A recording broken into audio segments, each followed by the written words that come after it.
Hello everyone, welcome to one more mini vlog. ఈరోజు వచ్చేసి మేమైతే జొన్నవాడ కామాక్షమ్మ గుడికి అయితే వెళ్తున్నామండి. అందరం కలిసి ముందుగా ఎర్లీ మార్నింగ్ నిద్ర లేచేసిన వెంటనే ఇక్కడైతే ఇంటి ముందు మంచిగా మాప్ వేసేసుకొని ముగ్గులైతే పెట్టేసుకున్నాను. తర్వాత వచ్చేసి ఫస్ట్ పిల్లలకి స్నానం చేపించేద్దామనేసి చిన్నబాబు కోసం స్టవ్ మీద వాటర్ అయితే పెట్టేశాను. వాటర్ కాగిపోగానే చిన్నబాబుకి స్నానం అయితే చేపించి వచ్చేసాను. కోల్డ్ చేసింది కదా, హెడ్ బాత్ అయితే చేపించలేదు, నార్మల్ బాతే చేపించేశాను. చేపించిన తర్వాత రెడీ చేసేసాను. ఈ విధంగా సింపుల్గా అయితే డ్రెస్ వేశాను. కొంచెం సమ్మర్ కదా, బాబుకి చిరాకు లేకుండా ఉంటుందనేసి ఇక్కడ వచ్చేసి పెద్దోడి కోసం అనేసి వాటర్ పెట్టేసి పెద్దోడిని కూడా స్నానం చేపించేసి మంచిగా అయితే రెడీ చేసేసాను.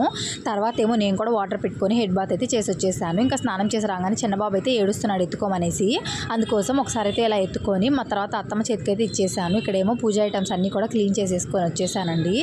అన్నీ క్లీన్ చేసుకొని వచ్చిన తర్వాత పసుపు, కుంకుమ, గంధం బొట్లతో అయితే అన్నిటికీ బొట్లు అయితే పెట్టేసుకున్నాను. మనం పూజ చేసే ముందు పెట్టుకున్న బొట్లన్నీ కూడా అలంకారం కిందకు వస్తాయండి. ఈ విషయం ఎంతమంది తెలుసో కామెంట్ చేయండి. తర్వాత అయితే మంచిగా ప్రశాంతంగా పూజ అయితే ఫినిష్ చేసుకున్నాను. ఈరోజు ప్రసాదం కింద అరటిపళ్ళు అయితే పెట్టుకున్నాను.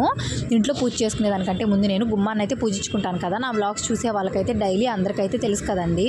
ఈ విధంగా అయితే నేను గుమ్మానికి కూడా పూజించేసుకున్న తర్వాత గుమ్మం ముందు రాగి చెంబు కూడా అయితే పెట్టేసుకున్నాను. తర్వాత ఏమో అందరం రెడీలు అయిపోయి అందరం కూడా బయలుదేరిపోయామండి జొన్నవాడకి అయితే. దీనికి సంబంధించి లాంగ్ వీడియో కూడా పోస్ట్ చేశాను. ఇంట్రెస్ట్ ఉన్న వాళ్ళు ఒకసారి చెక్ చేయండి. అలాగే వీడియో నచ్చితే లైక్ చేయండి, కామెంట్ చేయండి, మీ ఫ్రెండ్స్ అండ్ ఫ్యామిలీస్కి షేర్ చేయండి, సబ్స్క్రైబ్ కూడా చేసుకోండి. Bye bye.